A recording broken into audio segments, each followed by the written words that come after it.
अल्हम्दुलिल्लाहि रब्बिल आलमीन वलाक़िबतु लिल्मुत्तक़ीन वस्सलातु वस्सलामु अला हबीबिहिल करीम व अला आलिहि व अस्हाबिहि अजमईन अम्मा बाद फ़अऊज़ु बिल्लाहि मिनश शैतानिर रजीम बिस्मिल्लाहिर रहमानिर रहीम या अय्युहल्लज़ीना आमनुत्तक़ुल्लाह व कूनू मअस-सादिक़ीन सदक़ल्लाहुल अलियुल अज़ीम व सदक़ रसूलिहिन नबियुल अमीनुल मकीनुल करीम व नहनु अला ज़ालिका लमिनश शाहिदीन वश्शाकिरीन वल्हम्दुलिल्लाहि रब्बिल आलमीन। शाह मर्दां शेर यज़दां क़ुव्वते परवरदिगार ला फ़ता इल्ला अली ला सैफ़ इल्ला ज़ुल्फ़िकार या इलाही ताबुअद खुर्शीदो माही चिरागे चिश्तियाँ रा रोशनाई नबी करीम के हुजूर हदे दरूद बावज़ बुलंद अल्लाहुम्मा सल्लि अला सय्यिदना मौलाना मुहम्मदिन व अला आलि सय्यिदना मौलाना मुहम्मदिन बारिक वसल्लम सलातम व सलामन अलैका या रसूलुल्लाह सल्लल्लाहु तआला अलैहि वसल्लम।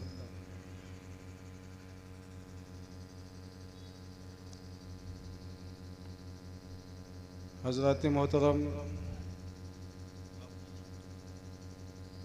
मुझे इस बात का एहसास है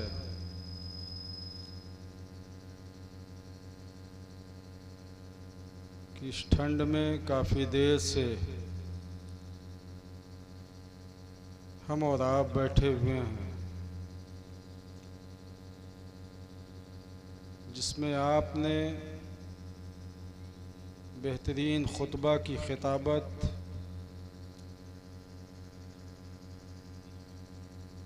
और अच्छी आवाज़ के जो मालिक हैं, अच्छे अंदाज में उनसे कलाम भी आपने समाअत कर लिया है। बस थोड़ी देर के लिए मैं भी हाजिर आया हूँ। इंशाअल्लाह 15-20 मिनट के अंदर मैं अपनी बात को ख़त्म कर दूँगा। उसके बाद सलाम व दुआ। मेरे इमाम फरमाते हैं, कैसे आकाओं का बंदा हूँ रज़ा, कैसे आकाओं का बंदा हूँ रज़ा, बोल बाले मेरी सरकारों के, तेरी सरकार में लाता है रज़ा उसको शफ़ी जो मेरा गौस है और लाडला बेटा तेरा।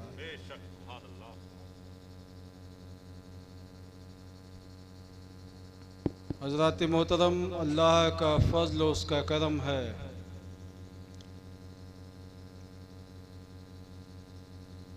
कि हम इंसान बना करके ज़मीन पर पैदा किए गए। बेशक सच है। उसने अपने फ़ज़ल ही से हमें मुसलमान बनाया। मुसलमान बनाने के साथ साथ अहले सुन्नत वल जमात पे हमें कायम व दायम रखा। और दुआ है कि मौला करीम इसी पर हमारा ख़ात्मा भी फरमाए। आमीन आमीन आमीन। जाहिर सी बात है, इस उर्स की तकरीब में एक आरिफ़े बिल्लाह की याद मनाने के लिए हम और आप इकट्ठा हुए हैं, तो यहाँ बैठने वाला हर फर्द सुन्नी होगा। जो फातिहा भी करने वाला है, सलाम भी पढ़ने वाला है, उर्स भी मनाने वाला है, गौस की 11वीं भी मनाता है, 12वीं भी मनाता है, गरीब नवाज की 6ठी भी मनाता है, औलिया इकराम की आरास भी करता है, अपने बुज़ुर्गों की यादें भी मनाता है। लेकिन मुसलमानों,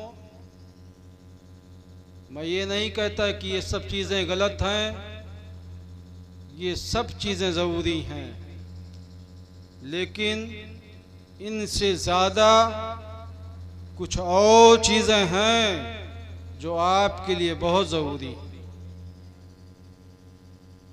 अल्लाह सारी कायनात का खालिक व मालिक है।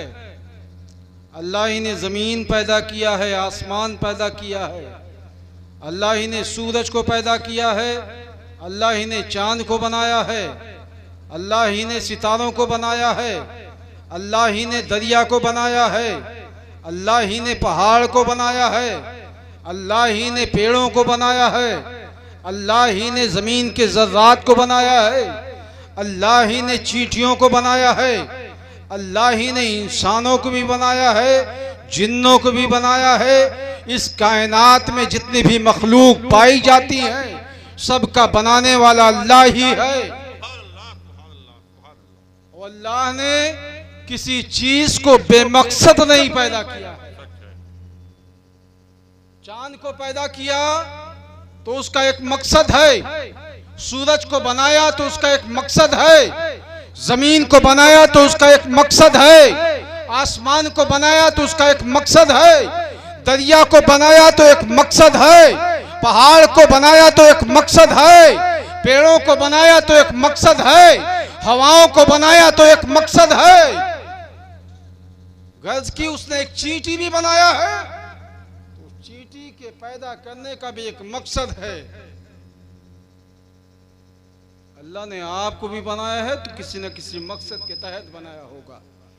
और काश इंसान हर चीज के मकसद को समझने के साथ साथ अपनी पैदाइश के मकसद को अगर समझ जाता तो यही इंसान गौसे आजम हो जाता, यही इंसान अताए रसूल हो जाता, यही इंसान मखदूम अशरफ हो जाता। जो नहीं समझता वो तबाह बर्बाद हो जाता। आप अपने मकसद की वजह जानना चाहते हो, किसी और से न पूछो, कुरान से पूछो। कुरान कहता है कि अगर अपनी इबादत ना मकसूद होती तो ना अल्लाह जिन्नों को पैदा करता ना इंसानों को पैदा करता। अल्लाह ने इंसान और जिन्न को अगर पैदा किया है तो सिर्फ अपनी इबादत के खातिर पैदा किया है।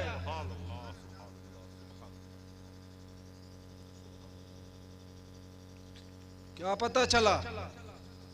अल्लाह ने सिर्फ कमाने के लिए तुम्हें पैदा किया है, अल्लाह ने सिर्फ खाने के लिए पैदा किया है, अल्लाह ने सिर्फ महंगी गाड़ियों में चलने के लिए पैदा किया है, अल्लाह ने अच्छे महलों में रहने के लिए पैदा किया है, अल्लाह ने बागात में घूमने के लिए पैदा किया है, अल्लाह ने सिर्फ दुनिया की सैर करने के लिए पैदा किया है। नहीं मुसलमानों, अल्लाह ने तमाम नेमतों के साथ साथ तुम पर नमाज जैसी इबादत फर्ज किया है, रोजे जैसी इबादत फर्ज किया है, माल देकर हज जैसी इबादत फर्ज किया है, ज़कात जैसी इबादत फर्ज किया है। सब कुछ आप करो, नमाज ना पढ़ो, रोजे ना रखो, हज ना करो, ना अदा करो, ज़कात ना दो तो आपको इंसान होने का हक नहीं हासिल है।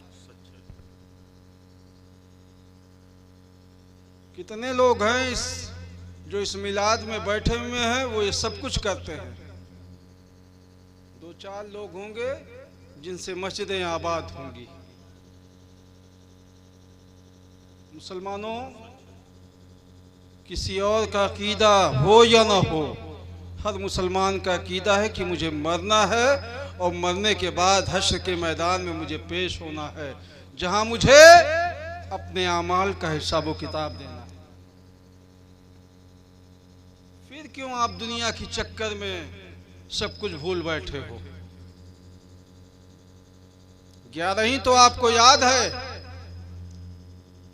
गौसे आजम की नियाज दिलानी हो, सादुल्ला नगर में ना मिले तो गौरा चौकी उतरौला तक आप पहुंच जाओगे मुर्गा ढूंढने के लिए। अरे अल्लाह के बंदे, जिस अल्लाह के नेक बंदे की नियाज तू अपने लिए इतनी जरूरी समझता है, उसी अल्लाह ने 5 वक्त की नमाजें तुझ पे फर्ज किया है, उसे क्यों भूल बैठा है? क्या गौसे आजम को यह मकाम सिर्फ नियाज दिलाने की बुनियाद पे मिल गया था? क्या गौसे आजम को यह मकाम सिर्फ अपने पीर की याद दिलाने की बुनियाद पे मिल गया था। नहीं मुसलमानों, गौसे आजम को यह मकाम, यह मनसब अगर मिला था तो अल्लाह की इबादत की बुनियाद पे मिला था, अल्लाह की बंदगी की बुनियाद पे मिला था। तुम क्या सोचते हो सिर्फ 11 करके, गरीब नवाज की छठी करके, अपने पीरों का उर्स करके आप जन्नत हासिल कर लोगे? यकीनन आपका ये सौदा फायदेमंद तो हो सकता है, लेकिन इस कदर फायदेमंद नहीं होगा कि आपको जन्नत तक लेकर के जाए। जन्नत में ये अमल तब तुझको लेकर के जाएगा जब तेरे दिल में रब का खौफ होगा, उसके महबूब के लिए मोहब्बत होगी और तेरी पेशानियों में नमाज की चमक होगी, सजदों की चमक होगी। जब तूने दुनिया में अल्लाह की इबादत किया होगा तब गौसे आजम की भी मोहब्बत काम आएगी, गरीब नवाज की मोहब्बत काम आएगी और तेरे पीरों की मोहब्बत काम आएगी, वरना कुछ नहीं काम आने वाला है। नमाज छोड़ने की बुनियाद पर जब लोगों की दुआएं नहीं कबूल होती तो नमाज छोड़ने पर जो लोगों से आप मोहब्बत करते हो, मोहब्बत कब कबूल होगी? जिस गौसे आजम की नियाज तुम इस अकीदत के साथ दिलवाते हो, कभी उनके कौल को भी पढ़ लिया होता। गौसे आजम फरमाते हैं अगर बेनमाजी मर जाए तो उसे मुसलमान कब्रिस्तान में दफन न किया जाए। वो गौसे आजम कब गवारा करेंगे कि बेनमाजी उनकी नियाज दिलाए और उसे कबूल कर लें? वो मुसलमानों अपनी आंखें खोलो,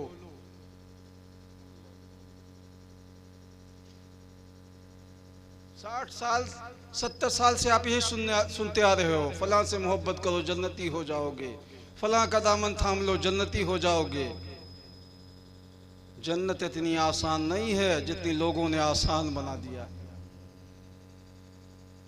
जन्नत अगर इतनी आसान होती तो इस रूए जमीन पर अल्लाह के बाद जो सबसे ज्यादा मकामों मर्तबे वाला है वो कोई और नहीं, हमारा पैगंबर है जो अल्लाह का हबीब है। 1.25 लाख सहाबा थे, किसी सहाबी के बारे में आप बताओ कि वो नमाज नहीं पढ़ते थे? बताओ ना। क्या सिद्दीक़ अकबर नमाज नहीं पढ़ते थे? क्या फारूक आजम नमाज नहीं पढ़ते थे? क्या उस्मान गनी नमाज नहीं पढ़ते थे? ये वो लोग हैं जिनकी जिंदगी में रसूलुल्लाह ने जन्नती होने की बशारत दे दी थी। जब जन्नतियों पर नमाजें नहीं माफ थी तो हम जैसे गुनहगारों पर नमाज कैसे माफ हो सकती है?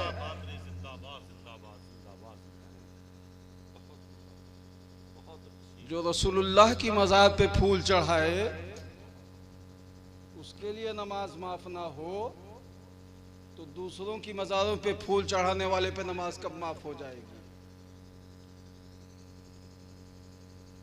सिद्दीक़ अकबर के बारे में आप जानते हो? मेरे पैगंबर फरमाते हैं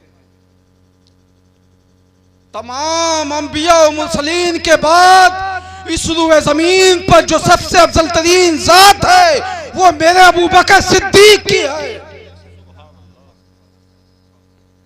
वो अपनी दुआओं में अपने रब से क्या कहते हैं मालूम है? काश ऐ मेरे रब तू मुझे बकरी का बच्चा बना दिया होता, लोग मुझे ज़िबा करके खा जाते ताकि मेरे मौला हम तेरे हिसाबो किताब से बच जाते।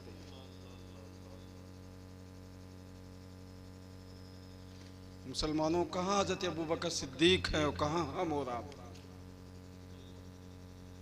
जिनकी इबादतों का ये आलम है कि पूरा मदीना सो जाता था। हज़रत अबू बकर सिद्दीक मस्जिद नबवी में पूरी पूरी रात तन्हाइयों में गुजार दिया करते थे, जिनके बारे में रसूलुल्लाह फरमाते हैं कि अगर मेरे बाद कोई नबी होता तो उमर फारूक आज़म होते। मुअर्रिखीन फरमाते हैं हजरत उमर फारूक आजम खौफे खुदाबंदी की वजह से इस कदर रोया करते थे कि आपकी आंखों में घाइयां पड़ गई थी। जब पूरा मदीना सो जाता था तो हजरत उमर फारूक आजम या तो इबादत करते थे या तो अपने राया के हालचाल लेने के लिए मदीना की गलियों में घूमा करते थे।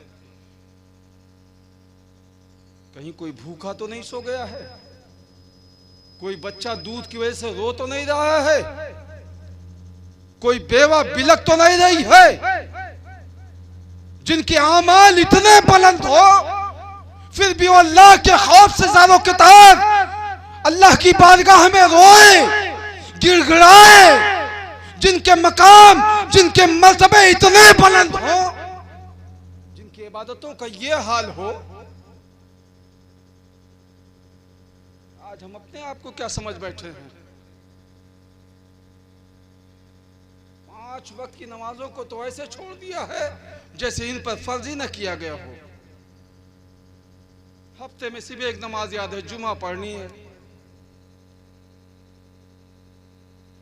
कुछ तो इतने निकम्मे हो गए हैं कि जुमा को भी अब छोड़ बैठे हैं, सिर्फ ईदैन की नमाजें पढ़ते हैं।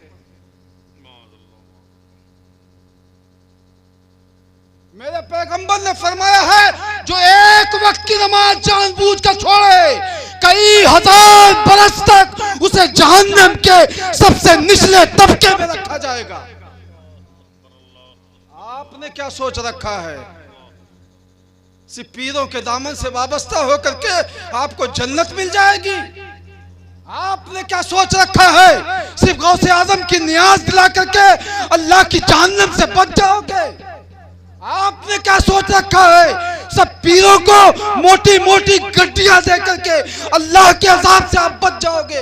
हर किसी नहीं बच सकते आप। जिन पीरों की मोहब्बत का दावा करते हो, आओ उस शरीयत का जायजा लो। वो पीर नहीं है जो बेनमाजी हो, सच है। वो पीर नहीं है जो रमजान के महीने का रोजा छोड़ने वाला हो, वो पीर नहीं है जो साहिबे माल होने के बाद हज ना करता हो, वो पीर नहीं है जो साहिबे माल होने के बावजूद ज़कात न देता हो। जब पीरों के लिए नमाज माफ नहीं, जब पीरों के लिए रोजा माफ नहीं, जब पीरों के लिए ज़कात माफ नहीं, जब पीरों के लिए हज माफ नहीं, तब आपने कैसे सोच लिया कि उसके मुरीदों के लिए नमाज माफ होगी, उसके मुरीदों के लिए रोजा माफ होगा? जिस शरीयत का कानून तेरे पीर के लिए है वही कानून तेरे लिए भी है। सिर्फ आलिम के लिए नमाज नहीं है, जाहिल के लिए भी नमाज है। ये तो अल्लाह का फज़्ल है कि अल्लाह ने इन्हें इल्म दिया है और इस इल्म की बुनियाद पर इनके मकाम और मर्तबे को बहुत बुलंद कर दिया है। आप क्या समझो इनके मकाम और मर्तबे को? आप तो आज के दौर में उन्हीं उलमा की इज्जत करते हो ना जो स्टेज की जीनत बनते हैं। एक आलिम जो 5 वक्त की नमाज आपके मस्जिद में पढ़ाता है, जो आपके मकतब में पढ़ाता है, उसको तो आप कुछ समझते ही नहीं हो। मैंने ऐसे ऐसे लोगों को देखा है खुद नमाज नहीं पढ़ने जाते। 2 मिनट अगर अजान में देर हो जाए तो ऐसा लगता है जैसे इमाम नहीं रखा है, हरवाहा और चरवाहा रखा है। अरे मुसलमानों, जो आलिम से आलिम समझ करके नफरत करता है, अल्लाह 1000 बरसों तक उसकी नस्लों में कोई आलिम नहीं पैदा करता। तुम क्या समझो आलिम के मकाम को? इनका मकाम तो बहुत बुलंद है। अगर ये बाअमल अमल के साथ साथ ही दुनिया से रुखसत हो जाएंगे, सिर्फ अपने माँ बाप को नहीं बख्शवाएंगे, सिर्फ अपने खानदान को नहीं बख्शवाएंगे, जितने लोग दुनिया में इनसे मोहब्बत करते थे ये सबकी बख्शिश करवाएंगे। आप अपने बारे में सोचो।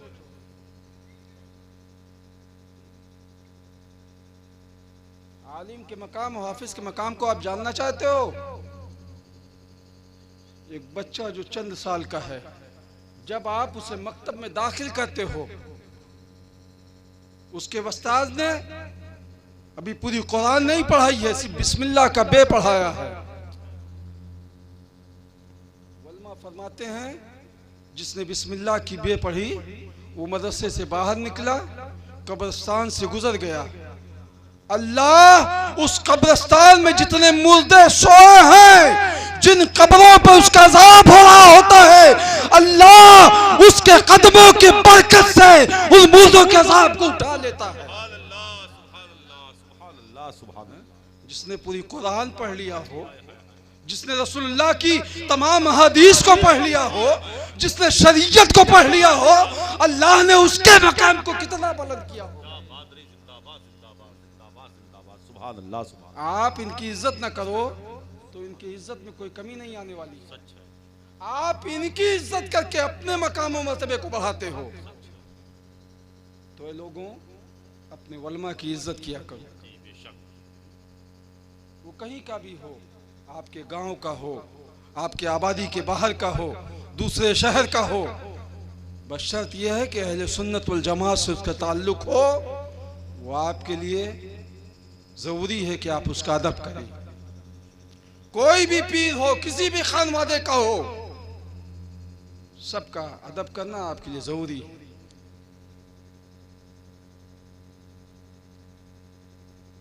ऐसा नहीं है कि जो आपका पीर हो उसी का आप एहतराम करो। तमाम पीर आपके लिए लायक तकरीम हैं। हमें सबकी इज्जत करनी चाहिए, सबका एहतराम करना चाहिए। तो कितने लोग हैं कि आज के बाद नमाज पढ़ेंगे? मुसलमानों, सब कुछ आप करो और नमाज ना पढ़ो तो सब बेकार है। हश्र के मैदान में आपसे कुछ नहीं पूछा जाएगा। सबसे पहले जो पूछा जाएगा वो नमाज के बारे में पूछा जाएगा। पीर के बारे में नहीं पूछा जाएगा तू किससे मुरीद था। ये नहीं पूछा जाएगा कि जिंदगी भर में पीर साहब को कितना नजराना दिया है। नहीं पूछा जाएगा फला आलिम को कितना नजराना दिया था। ये नहीं पूछा जाएगा फला शायर पर कितने नोट लुटाए थे। पूछा जाएगा तो नमाज के बारे में पूछा जाएगा। पूछा जाएगा तो सिर्फ रोजे के बारे में पूछा जाएगा। पूछा जाएगा तो सिर्फ हज के बारे में पूछा जाएगा। पूछा जाएगा तो सिर्फ ज़कात के बारे में पूछा जाएगा। आमाले सालिहा के बारे में पूछा जाएगा। और ये ना हो तो सब कुछ बेकार है। हाँ, ये सब कुछ होगा, उसमें कुछ कमी रह गई होगी तो आलिम को जो नजराना दिया है वो आपके काम आ जाएगा। अपने पीर को जो नजराना दिया है वो नेक अमल काम आ जाएगा। गौसे आजम की बारगाह में जो नियाज दिलाई है वो काम आ जाएगा। गरीब नवाज की बारगाह में जो अपने घर से निकल करके उनके दयाल तक पहुँचे हो वो चलना काम आ जाएगा। अपने पीरों की जो खिदमत किया है वो काम आ जाएगा। अपने वलमा की जो इज्जत किया है वो काम आ जाएगा। अपने वालिदैन की जो ताज़ीम व तकरीम किया है वो काम आ जाएगा। अपने बड़ों की जो इज्जत किया है वो काम आ जाएगा। अपने छोटों पे जो शफकत किया है वो काम आ जाएगा। अपने पड़ोस के हुकूक जो अदा किया है वो काम आ जाएगा।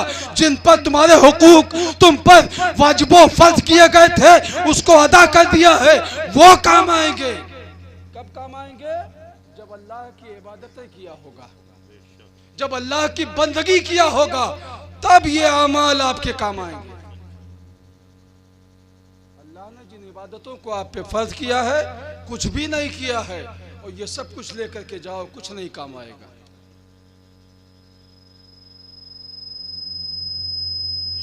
भाई, हाई स्कूल का पेपर हो तो हाई स्कूल की किताब ही से सवाल किया जाएगा। आप 8वें की 9वें की तैयारी करके जाओ, उससे क्या हासिल होने वाला है? तो हश्र के मैदान में अमाल के बारे में पूछा जाएगा। कब्र में तुम्हारे अकायद के बारे में पूछा जाएगा। जिसका अकीदा ही ना दुरुस्त हो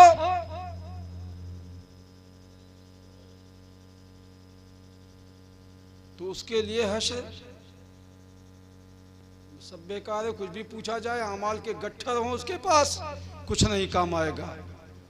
कब्र में अगर आप पास हो गए तो हश्र के मैदान में आपके अमाल के बारे में आपसे पूछा जाएगा। तो लोगों, अल्लाह ने अगर जिंदगी दी है तो आप अल्लाह की इबादत करो। वक्त की नमाजें पढ़ो, अपने वालिदैन की खिदमत करो। अच्छा, एक नया चलन निकल आया, वालिदैन से ज्यादा लोग पीरों की इज्जत, उनकी खिदमत करते हैं। माँ बाप का कदम कभी नहीं चूमते, पीर साहब आ जाए और बस ना चले तो उनकी गाड़ी चूम डालेंगे।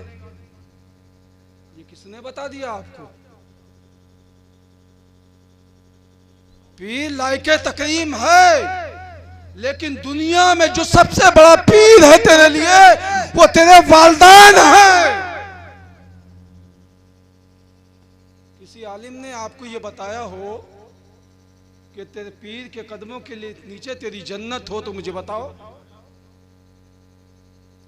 लेकिन रसूलुल्लाह ने ये बताया है, तेरे पैगंबर ने बताया है कि औलाद के लिए उसके माँ के कदमों के नीचे जन्नत है। हो सकता है पीर की दुआ तेरे हक में कबूल हो या ना हो, लेकिन मेरे पैगंबर फरमाते हैं अंबिया की दुआएं उम्मत के हक में जिस कदर कबूल की जाती है, वालिदैन की दुआएं औलाद के हक में इसी तरह कबूल की जाती है। तो बाबाओं के चक्कर में ना पड़ा करो। जब मुसीबत आए, अगर माँ बाप जिंदा हो तो उनसे अपने हक में दुआ करा लिया। ये तब होगा जब आपके वालिदैन आपसे राजी हों, आपसे खुश हों। अगर वालिदैन राजी ना हो, रूठे हुए हों, तो आज वापस जाओ, आप उन्हें मना लो। कोई अमल आपका काम नहीं आएगा मुसलमानों, अगर वालिदैन आपके नाराज हो।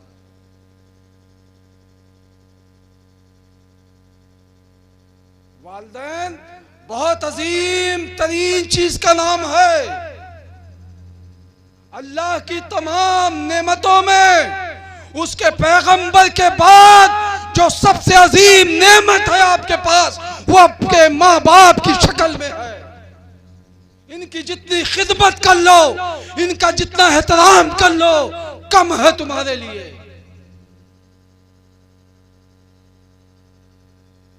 वो लोग नाकारा होते हैं जो चंद पैसों के लिए, किसी की मोहब्बत के चक्कर में अपने माँ बाप को नाराज कर देते हैं। जिनके माँ बाप नाराज हों तो यकीन जानो ना उसका रब उससे राजी, ना उसका महबूब उससे राजी है। और जिसके माँ बाप राजी होते हैं तो यकीन जानो कि रब भी उससे राजी होता है, उसका महबूब भी उससे राजी होता है। तो लोगों, इस जलसे के बाद जब आप उठो तो इस बात का अहद करके उठो कि आज के बाद हम नमाज़े पंजगाना पाबंदी के साथ अदा करेंगे, रमजान के महीने का रोजा रखेंगे, अल्लाह ने माल दिया है तो हम हज करेंगे और सही मानों में ज़कात अदा करेंगे। अल्लाह तबारक व तआला की बारगाह में दुआ है कि परवरदिगार आलम हम सबको सिराते मुस्तकीम पर चलने वाला मुसलमान बनाए। हमारे बोलने में, कहने में किसी किस्म की गलती हुई हो, मैं अपने रब की बारगाह में तौबा करता हूँ। अस्तगफिरुल्लाह रब्बी मिन कुल्लि ज़ंबी व अतूबु इलैहि, ला इलाहा इल्लल्लाहु मुहम्मदुर रसूलुल्लाह सल्लल्लाहु अलैहि वसल्लम व आखिरु दअवाना अल्हम्दुलिल्लाहि रब्बिल आलमीन। अस्सलाम।